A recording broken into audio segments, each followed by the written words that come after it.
All right. So good morning, everyone, and thank you for coming today to our CAE CMAT seminar series, which again this week is part of our NSF seminar series in sustainable infrastructure materials. So it is my great pleasure to introduce you today to the speaker, invite the speaker, Dr. Sabbie Miller, who is coming to us from the Department of Civil and Environmental Engineering at UC Davis. So Dr. Miller received her PhD from Stanford University in Civil and Environmental Engineering, and I believe she focused there on geomechanics and structural mechanics. From her PhD, she went on to do a postdoc at the University of California at Berkeley with a focus on industrial ecology, which is quite different. So Professor Miller's research, she will tell us today what she's doing, but broadly focuses on finding ways to lower the environmental impact of the built environment. And I think she's trying to integrate different angles to the problem, not just materials, but the life cycle assessment and structures. So it should be very, very interesting. Dr. Miller serves on national and international committees related to infrastructure material sustainability. And she's also in the editorial board of the journal Environmental Research and Infrastructure Sustainability. So she's a very accomplished researcher. She does very interesting research, and I'm really looking forward to the talk today. And with that, please help me welcome Dr. Miller. And Dr. Miller, thanks for being here, and the floor is yours. Thank you so much for that introduction. So today I'm going to be talking about the environmental sustainability of cementitious materials. And as many folks will know when they think about cementitious materials, greenhouse gas emissions ends up being one of the key points in environmental sustainability that comes up. But I'm going to try to give a little bit of context to other environmental impacts as well, because we do need to be concerned about the balance between how we emit greenhouse gas emissions, our needs for infrastructure materials, and the other environmental burdens that are associated with our manufacturing decisions. Oops, slide is not progressing. There we go. So before I dive too deep into cementitious materials, I want to give this the context of sustainable development in general. Usually the way that we think about sustainable development is actually coupling social and environmental concerns. Now, in reality, sustainability also has a third pillar of economic concerns. But when we consider sustainable development itself, oftentimes economic concerns are not one of the main areas that we focus on. We typically focus on the social and environmental aspects. Now, unfortunately, our definitions are fundamentally focused around human needs, usually either a near-term human need, so how do we make sure that humans have access to the resources that they need currently, or a long-term human need. So knowing that humans will continue to be around for a while, how do we make sure that they have access to the infrastructure systems that they need in the future? Now, when we start to think about these concerns concurrently, the systems actually become remarkably complex. And the United Nations came out with 17 sustainable development objectives. Some of you are probably extremely familiar with these, but for those of you who aren't, I wanted to quickly show them. And in reality, what they're doing is basically bridging together many concepts of environmental and social sustainability in order to make sure that humans have access to the resources, goods, services that they need for both the near term and the long term without causing significant deterioration of our planet, which is extremely challenging. Now, when someone looks at the 17 goals put forward by the United Nations, there's one that does stand out for us civil, environmental, and architectural engineers, right? There's one that says sustainable cities and communities.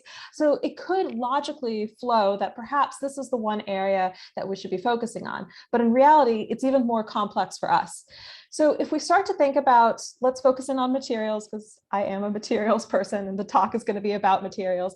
If we focus in on materials, we could start to see that our levels of consumption have been shifting pretty dramatically, even on a relatively short historical timeline. So this particular chart here is just showing you data from 1950. The data stop at about 2015 because this is from a 2017 paper. But as you could see, looking at our three favorite infrastructure materials, wood, steel, and cement is plotted on here, not cement-based materials, because if we were to look at concrete and mortar, we would not be able to see our steel and wood because of all the additional materials necessary to form concrete and mortar. But if we just look at these three fundamental materials, we end up seeing that per capita over this relatively short time horizon, there's been an increase in demand.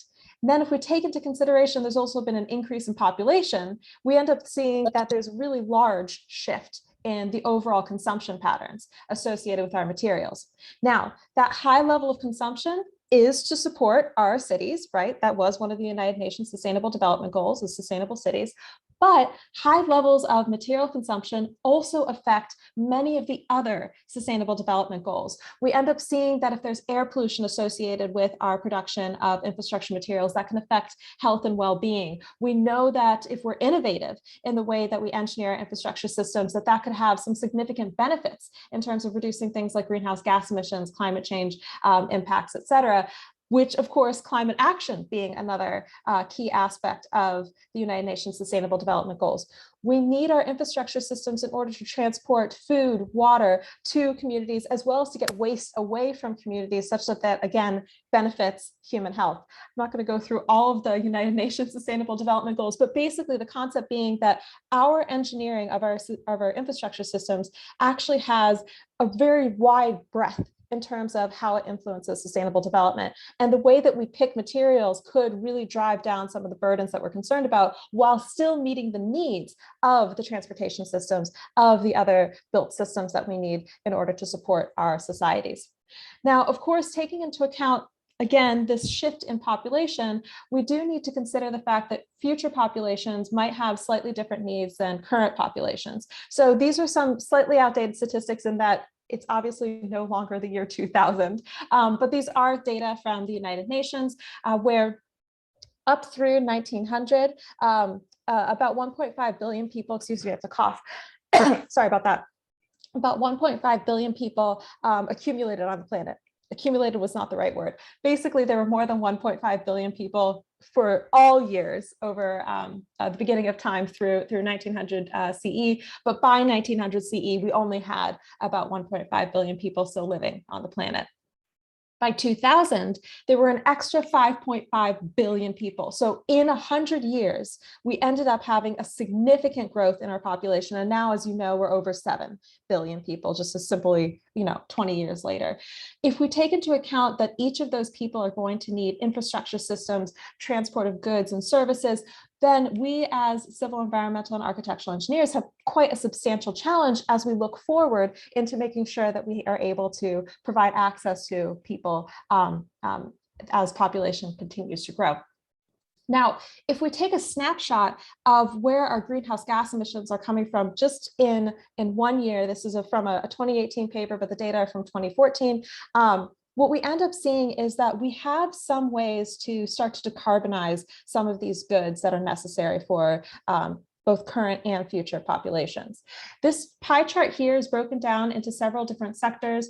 I'm not sure if you could actually see my cursor, but basically the lighter shaded sections of the pie chart are areas where we do have means to decarbonize those particular sectors. We do have ways of decarbonizing our electricity grid.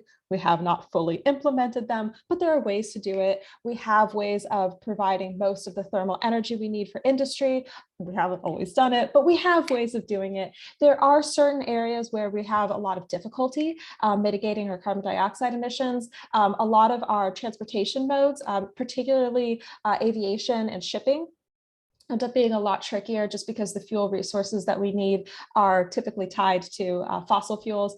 Our load following electricity is also a little bit trickier. So if you imagine what I refer to as peak hours, usually after the sun has set, when more people are turning their lights on, we also don't have access to solar electricity at that period. And usually what we're doing is matching with a certain amount of fossil-based energy resources in order to make sure people have access to electricity. That's also somewhat difficult to decarbonize. I am not a fuels or electricity person, so let's focus on those other two chunks of the pie chart that have been kind of pulled out as difficult to decarbonize, which are steel and cement, two of our favorite infrastructure materials. Now, these are difficult to decarbonize for a couple of reasons. One is that they lead to chemical-derived carbon dioxide emissions, so not purely emissions from energy resources, but also emissions from the processes that are necessary to produce the materials. And in addition to that, we consume a huge amount of these materials to support our infrastructure systems, which are necessary for goods and services to our populations. So what we end up seeing is that there's kind of a coupled issue here. If we didn't need that much cement and steel, if we as an entire planet only wanted a cubic meter of cement every year, it would never show up on these charts. There would still be issues to produce it, but no one would care because it would be such a small amount of material necessary. However, we produce over 4 gigatons of cement annually, and that's what's leading to this high level of emissions. I also want to highlight, since this talk is focused on cement, that while this chart is showing 4% of global carbon dioxide emissions coming from cement, that is purely from the chemical reactions associated with the production of cement, which I'll go into a little bit more detail on in just a moment. In reality, there's also a relatively large amount of energy necessary to get those chemical reactions to take place. That energy demand is actually buried in the other industry chunk of the pie chart. What that means is that cumulatively, cement on its own, this one material that we love to use around the planet, is actually leading to a little bit over 7% of our global CO2 emissions annually. Now, of course, there are slight differences in the ways that CO2 emissions gets estimated, so you might see slightly different variations in reporting. But that is the number that the vast majority of the world is kind of wrapped around in terms of the consensus. And I'm happy to discuss the calculation methods more if anybody's excited about that. Anyway, so the point of this being that one material that we produce relatively similarly around the world is leading to about 7% of our carbon dioxide emissions. But we need that material in order to make sure that we have the access to the infrastructure systems that we need. So how do we start to engineer this one material better, such that we can mitigate burdens while still meeting the needs of societies? Now, there are a couple of kind of categories that one could lump the improvements into for when we're looking at cement and actually our other infrastructure materials as well. One is to reduce our demand, right? If we just didn't need as much material, we wouldn't have as large of a concern associated with the material production. This is sometimes referred to as material efficiency, right? Using that one material in a more efficient way, still getting the performance that you need while not having as much burden associated with that level of consumption. Another is to re-engineer the material that we're already working with, right? Can we start to use systems that allow us to have lower impact while meeting our current performance goals? And a third option would be to create a new material that allows us to meet that performance goal, but doesn't have the environmental burdens associated with it. And in reality, when it comes to our demand for cement and infrastructure systems, we really need to use a combination of all of these three, but I will touch on all of them as we kind of move through today's seminar. The one point that I want to emphasize, particularly with our use of cement though, is that we need to make sure that the performance is a key component of the comparisons that we make. And this is one of my favorite cartoons where we have somebody who said, we've made your environmental report greener. It now uses 50% less paper. Well, look at the report that this person is holding up. Would we consider that report to be functional? It obviously is missing significant chunks that would otherwise have been full of text or figures.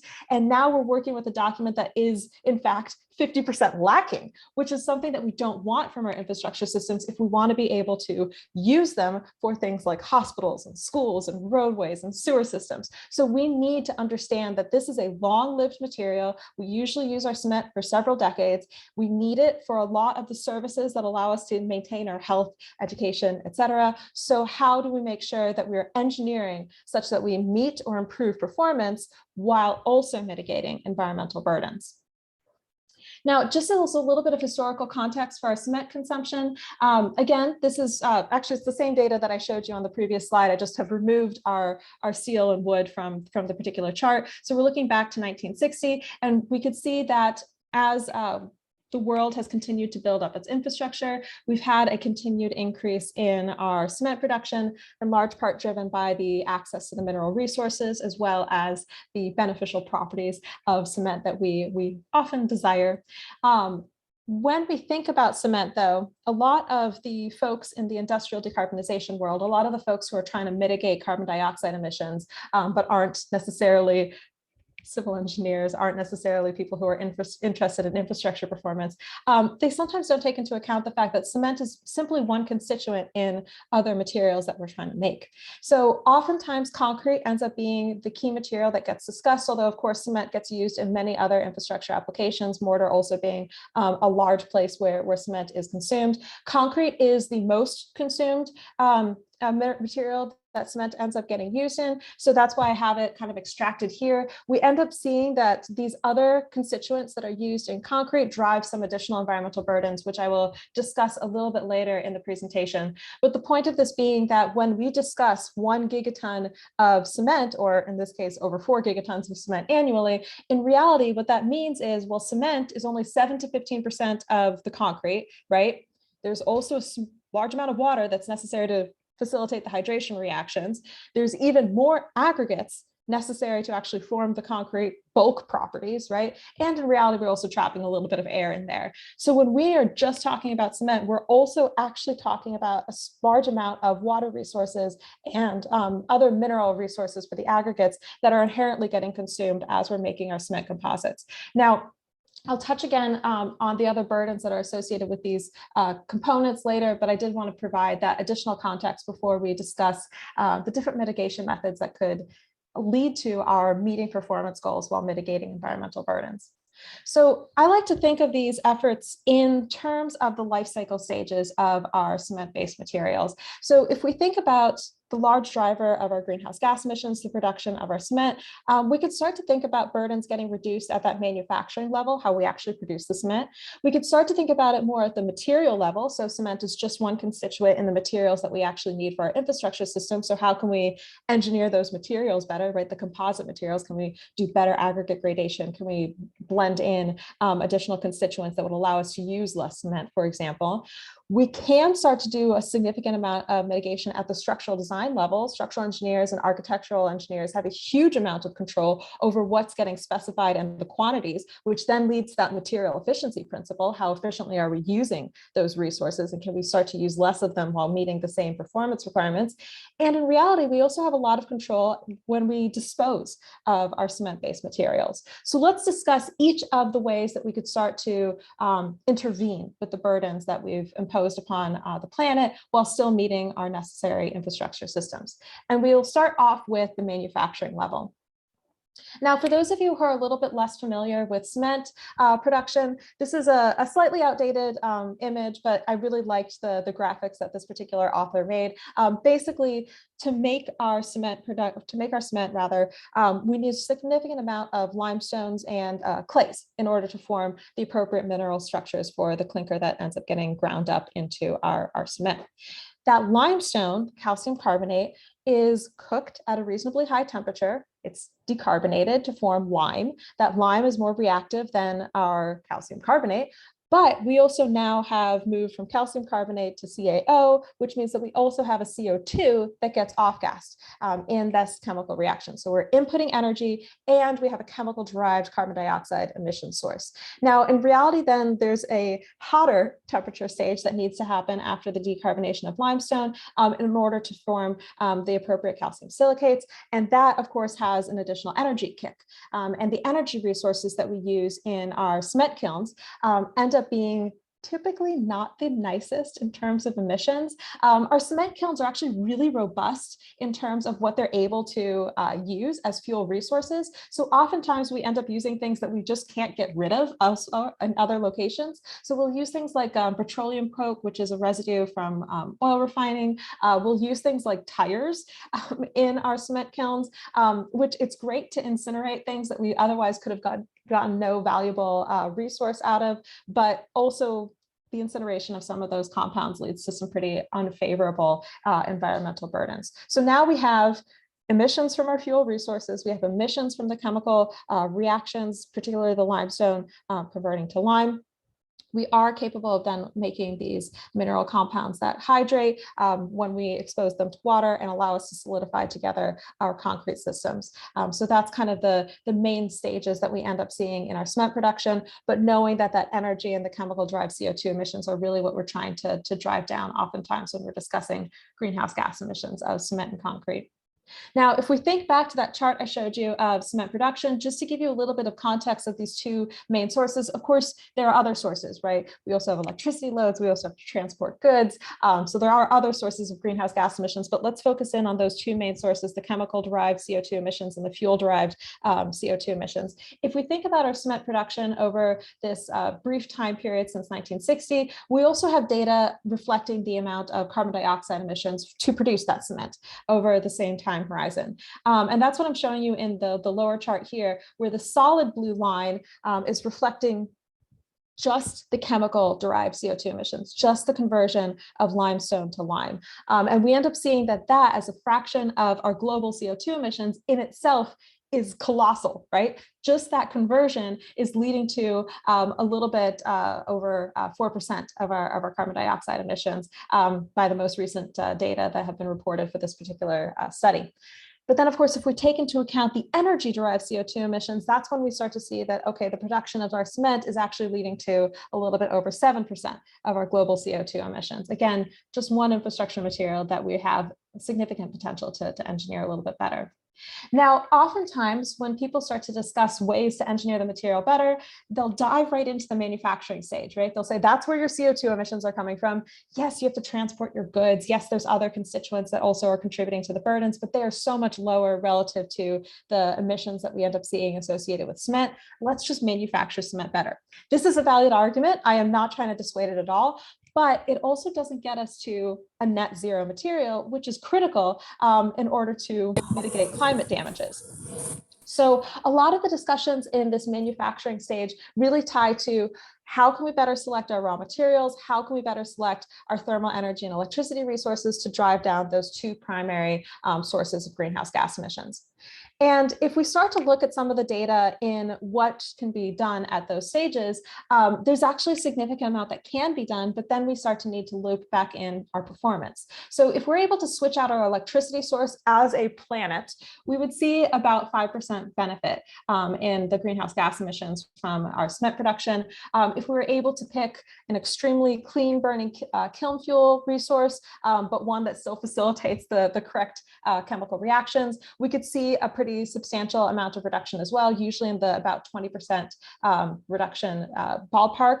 The utilization of carbon capture and storage at the flue, basically capturing that carbon dioxide that's coming out of the kiln and sequestering it in the ground, we end up seeing could have about a 75 on the upper limit level of efficacy in terms of mitigating our CO2 emissions. This is because of the other sources beyond the carbon dioxide emissions coming out of the flue, right? So in theory, we could have up to 90% efficiency before it becomes really expensive to capture that last 10% of CO2, but there's other sources of CO2 that don't come out of the flue. So in reality, we're kind of closer to the 75-ish ballpark on the upper level of efficacy for our carbon capture and storage. Now, we could start to use different cement resources, right? Switching out the raw materials. And that's where you'll start to hear things like alternative clinkers and alternative cements, like alkali activated materials, where basically the level of thermal energy necessary or the degree of limestone derived carbon dioxide emissions gets shifted based on the raw materials that we have selected. These can cause really significant reductions in greenhouse gas emissions, but then we need to verify that we're going to get the desired performance out of these materials. Now, depending on the type of alternative clinker and the type of alkali activated material, these are at varying stages of validity in terms of have they been appropriately vetted for their performance aspect. So there are already alkali activated materials that are being used in infrastructure systems. There are already alternative clinkers being used in infrastructure systems. There are also many that have more performance testing that is required. So we're starting to see these kind of slowly getting phased in, but there is substantial potential for reduction there. Now, okay, that's our manufacturing stage. Unfortunately, unless we plan on fully replacing all of our raw materials as well as our energy resources, we still don't have ourselves down to zero emissions. So let's check out that next stage of our life cycle, this material level. What happens when we start to better engineer our concrete? I'm going to focus in on concrete, although keep in mind cement gets used elsewhere. There we go. Slide stopped progressing for a second. So as we discuss the production of our materials, that's when we start to think about things like, okay, we have a certain amount of cement that's necessary for actually binding the material together. We need a certain amount of water to facilitate the hydration reactions, unless of course you're working with a material that solidifies with carbon dioxide, but those end up being difficult for other reasons, which we'll focus on our hydrating cements for just a second. We have a certain amount of aggregates that make up that bulk of the material. And in the United States, this is usually the stage where we blend in our supplementary cementitious materials. So materials that could facilitate a certain amount of formation of hydration minerals, hydration products rather, but they themselves aren't necessarily going to be cementitious material without the minerals present in the cement. So this is usually where we blend in those particular extra compounds. That's not the same around the planet, but this is kind of a way that we could start to discuss how we better improve our mixtures. So this is a table from the Portland Cement Association that basically summarizes a lot of these supplementary cementitious materials that could facilitate a lower amount of cement per cubic meter of concrete while still getting desired, oftentimes actually better performance out of our concrete systems. As you could tell from this table, they have a lot of potential effects on things like workability, strength, for those of you who are concrete folks. And there's also a wide range of supplementary cementitious materials that are available. This is just a snapshot of a handful of our most favorites, but in reality, there's actually a very active amount of research trying to understand what other resources could facilitate the desired formation of minerals in our hydrated cement systems, while also limiting the amount of cement necessary. So basically, how can we start to use these other resources that could overall lower some of the environmental burdens of our cement and concrete? That is kind of one of the main areas that we end up discussing in the material level in terms of trying to mitigate burdens. I don't have a great image for it, so I'm just going to leave us on the next slide for just a second. I do want to highlight, though, that the utilization of better aggregate gradation, so like the right size of our aggregates, as well as chemical admixtures that were conventionally designed to just improve certain performance aspects, can actually both be used to lower greenhouse gas emissions as well. So if we use those resources to, again, lower the amount of cement necessary per cubic meter of concrete while maintaining or improving performance, we can start to see an additional reduction in greenhouse gas emissions. Oftentimes, those particular areas, while they're technologies that we're very familiar with, they oftentimes don't get used because of cost issues. So this is where that last pillar of sustainable development does start to play a role, is if there is something socially and environmentally desirable, can we also afford it, or are we willing to spend money on it? That's where that starts to get looped in. Again, happy to discuss that in more detail, but we have a bit of a time crunch on the overall presentation, so I won't get too far into it unless you have a passion about aggregate gradation, in which case I'll discuss it with you separately. Rather than that, I'd like to switch over to the next stage where we could start to see significant amounts of reduction. This is at the structural design and use stage. This is where our structural engineers and our architectural engineers have a significant amount of additional control. Basically, as we start to pick the appropriate strength of our materials, the appropriate reinforcement ratio of our materials, the design length of our materials, and whether or not we can improve durability of our materials, we actually start to see that that is directly tied to the amount of material necessary. And if we're clever about the way that we pick the performance aspects of our materials, the multi-system or the multi-material aspects of the materials, right? So what is the level of steel reinforcement necessary for this particular application, and the longevity, that is going to have a huge effect on the maintenance necessary, how frequently we're going to have to replace that system, and that can allow us to reduce our overall consumption of concrete as well as steel reinforcement. Now, everything I'm going to discuss in the next handful of slides also takes into account that we have safety design concerns, right? I'm not recommending that we change the steel reinforcement such that the structural design is no longer safe, but rather knowing that our design codes say there's a range of appropriate steel reinforcement that could be utilized for a given application. Well, within that range, what is the right level of steel reinforcement to lower environmental burdens? That's what we're going to be discussing in the next handful of slides.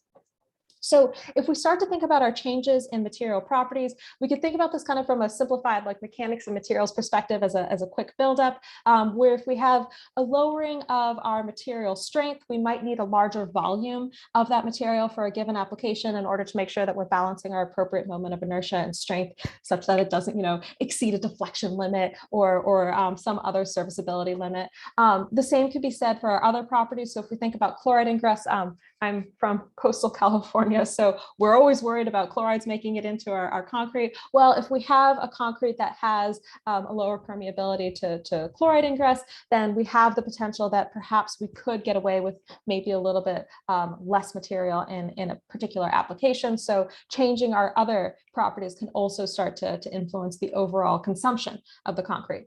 If we use something that's higher strength, we might not need a larger cross-section. If we use something that doesn't allow for permeation of chlorides, maybe we again don't need a larger cross-section. And that can facilitate a reduction in overall material demand. Now, of course, if we start to add into the fact that usually for our structural concrete, we have sucked steel into the material, we have to take into account that steel has environmental impacts as well. And actually on a per kilogram basis, significantly higher environmental impacts than concrete. So what we end up seeing is that it becomes a balancing act. If we use a little bit more steel, and that means that we could get away with a little bit less concrete for, let's say, a column that we're designing, well, if we've lowered our concrete demand, that lowers the greenhouse gas emissions from concrete. But if we had to use more steel to get there, that increases the greenhouse gas emissions from steel. So it ends up being a little bit of again, a balancing act in order to make sure that we lower net emissions from our systems. What I'm showing you here is an incredibly simplified, simply supported beam on the bottom and axially loaded column that's not in buckling on the top. And the point that I really want to emphasize here is that if we look at something in both of these cases, it's the same amount of steel reinforcement for 5 different concrete mixtures, same amount of steel reinforcement for 5 different concrete mixtures for them separately. Depending on the concrete properties, we could end up seeing that for a column or for a beam or for a slab or for a foundation or whatever you're designing, you might not want the same concrete mixture to lower overall greenhouse gas emissions. So for example, in a column, we want typically a kind of high level of strength in order to help lower our cross-sectional area of our concrete, again, making sure that we're not buckling. But perhaps for a beam, we'd actually be better off just with a lower emissions concrete, even if we don't get that great strength out of it. What this does, though, is adds a level of complexity to the designs and how we're selecting our concrete, because oftentimes from a construction standpoint, it's easier to specify fewer concrete mixtures. So how do we start to weigh the fact that different aspects of our built systems could have different properties that will facilitate the lowering of greenhouse gas emissions? Just an extra layer of complexity as we try to mitigate GHGs throughout our entire built environment.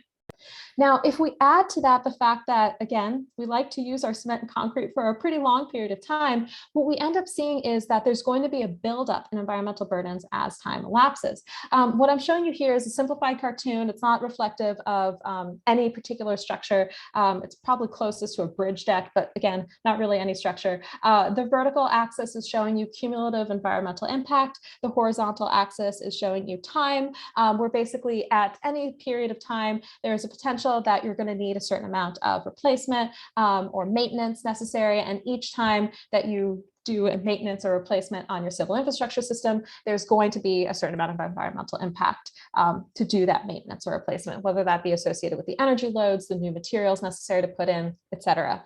So as time elapses, just by keeping our infrastructure systems working, we end up having an accumulation of environmental burdens. And that's what this big distribution is showing you at the end, is that for this entire infrastructure system to last the full time horizon that we wanted it to, there's going to be a net distribution of environmental burdens.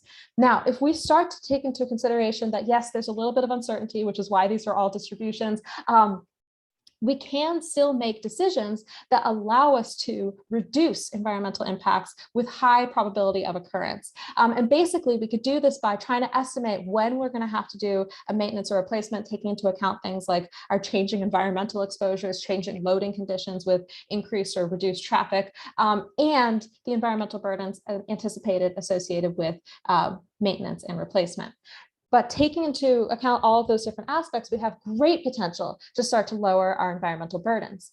We also end up seeing that if we're able to use our infrastructure systems for slightly longer time horizons through things like improved durability and resilience to the exposures that it's under, that again could have really significant benefits to the environmental impacts. This is a simplified diagram that I'm showing you here for several different applications of concrete, where the different shading depth shading is reflective of a different period of increased longevity that we're able to get out of our infrastructure system. So the lightest color reflects a 10% a longevity increase. The darkest color reflects a 50% longevity increase. And if we're able to get each of these systems to last for longer than they were originally designed for in a functional way, obviously they need to continue working as what they were originally designed to be, we could start to see substantial reductions in the amount of cement necessary to maintain our infrastructure systems. So having an understanding of what we could do to improve longevity of our structures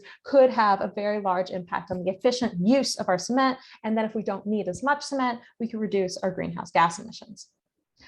Now, that's where our structural and use phase start to play a role, but we actually also see the management of the end of life of these materials, how we dispose of them, can be quite substantial in terms of the reduction potential of our environmental burdens. Now, there are many different pathways that one can take when one demolishes a concrete structure. So if we imagine we've started off with our crushed concrete after demolition, in reality, it can be sent straight to a landfill. That is an option. That's usually not the most valuable option. What we've been seeing is that there's a lot of discussion in terms of using it as recycled aggregate for backfill, for road base. This is actively being done in the United States. So in California, the California Department of Transportation uses almost all of its concrete as new road base. That allows us to offset the acquisition of new raw materials for aggregates that would have otherwise been used as road base. But there's also a huge amount of discussion revolving around the fact that concrete, well, cement actually, can carbonate, right? It can interact with atmospheric carbon dioxide under appropriate conditions, right? It needs the right level of moisture, et cetera, in order to interact with atmospheric carbon dioxide. Once that interaction, though, is facilitated, it could actually form carbon minerals in the cement system itself, which actually leads to an uptake of CO2 from the atmosphere. Now, during use, this is a very, very slow process. However, when we've crushed our concrete and created a high level of surface area to volume ratio, that process can be accelerated. And that could allow us to start to utilize our concrete that's being removed from our infrastructure systems as a form of direct air capture, capturing our carbon dioxide directly from the air. That concrete then could, in theory, potentially be used as, again, a low level, a low value rather resource, a road base, something like that, or it could be sent to a landfill. But here we have the added benefit of we've already taken up a certain amount of carbon dioxide. We also could actually use our crushed concrete as a new mineral resource, whether that be after we've had it carbonated or before. Basically, if we don't allow our hydrated cement to carbonate, we could use it as a raw mineral in the production of more cement. And since it hasn't fully carbonated, we won't be as worried about those chemical-derived CO2 emissions because they've already been emitted when that cement was made the first time. This is an active area of research out of Heidelberg. They're looking into how we could best utilize those resources that way. We also could, in theory, start to use the carbonated concrete to replace some of our aggregates. But of course, again, we then need to be certain that we're taking into account a lot of the performance aspects that could have some deleterious linkages to the use of carbonated concrete for that purpose. Now, of course, in addition to that, what we end up seeing is that we're still not at zero, right? If we look at all of these different efforts together, we're still not at net zero for the production of our cement and concrete. So now there's also a huge amount of research, and actually my group does a good amount of work in this area too, of, well, if there's all of these carbon-based materials that we're using in our built infrastructure systems, what if that carbon was coming from the atmosphere? Or if we were able to offset it by capturing it at a flue and utilizing it in the production of new materials. This is referred to as carbon capture and utilization, although there's other forms of carbon capture and utilization. Here, I'm just emphasizing the use in infrastructure materials since I'm excited about infrastructure materials. And if we think about every year, the amount of infrastructure materials we need, here I've highlighted five favorites that have high levels of carbon in them. There's actually over 10 gigatons of storage potential in just the infrastructure materials that we produce. Now, we don't have optimized systems in order to actually do this in a way where we don't compromise our performance, but this is a very interesting area because if we're able to facilitate our high demand of material resources and store carbon at the same time, this could be a really beneficial way for society to move forward with its consumption patterns. Now, before I, whoops, the slide just stopped progressing. There we go. Before I move too deeply into any of those particular areas, I actually would rather us pull back and start to take into account the fact that I've really only discussed greenhouse gas emissions and carbon dioxide at this point, which I realize carbon dioxide is a greenhouse gas, but it's the primary one we're concerned about with cement and concrete.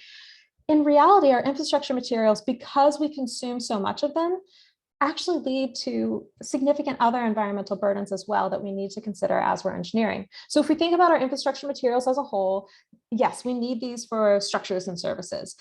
So we need to pay attention to the fact that they have to perform properly, right? That is critical to our engineering of these systems. In order to produce our infrastructure materials, we have raw material resource consumption. We have a certain amount of energy necessary for processing. And oh, by the way, we also need energy in our structures and services to make them operate properly. Okay, so the system has gotten a little bit more complicated. By the way, we also need structures and services to support our energy industry, right? Our energy industry is not just kind of flailing out there in its own. It is using a certain amount of cement and concrete in order to support the transmission of goods necessary. Okay, so we now have kind of a bit of a more complex network. But if we add to that the fact that our energy systems also lead to air pollutants, the production of greenhouse gas emissions, our production of infrastructure materials also leads to air pollutants. We also have waste coming out of all of these systems. I only have waste attached to infrastructure materials because the web would get far too cluttered if I had everything leading to waste. We start to see that, okay, this is going to lead to much greater environmental burdens than just the greenhouse gases on their own. And oh, wait, in addition to that, air pollutants lead to health impacts. Greenhouse gas emissions leads to climate change. Climate change leads to health impacts. All of these systems are linked with water. We end up using water not only in the production of concrete to hydrate the cement, but also in the production of energy. There's something referred to as the water energy nexus, where basically all of our energy resources consume a certain amount of water. All of our water resources, in order to get them to the right locations, et cetera, purified, consume a certain amount of energy. So they kind of go hand in hand. We can't really extract them from one another. And in the production of our infrastructure materials, we also use water for things like dust suppression and other applications. We end up seeing water gets consumed throughout the supply chain to produce our infrastructure materials. That could lead to things like water contamination or just high levels of water consumption. And water is a key resource for us to stay alive as humans. We need it for our agricultural crops. We need it to drink. And we also need it for domestic purposes, right? A lot of our health is tied to access to clean and fresh water. So knowing now that all of these systems are strongly tied together, and if we only focus in on greenhouse gas emissions, it's actually quite possible to cause a negative consequence in one of the other impact categories, such as health impacts, water consumption, et cetera.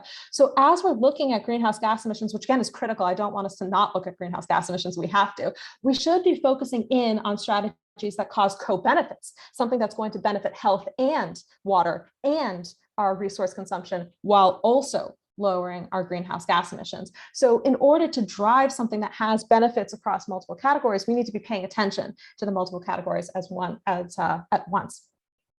So just so you have a sense of these other environmental impact categories. So again, greenhouse gas emissions gets discussed most commonly. If we look at the full supply chain of our concrete systems, we're actually at over 8% of global greenhouse gas emissions. So cement is a little bit over 7%, but then if you take into account all of the aggregates, all the transportation, et cetera, you're at a little bit over 8% of the global greenhouse gas emissions are from this one material. We have a large fraction of our energy demand for this one material. In terms of our water withdrawals to produce concrete throughout the entire supply chain, so including water necessary for energy and for dust suppression, et cetera, you're at about 2% of your water demands.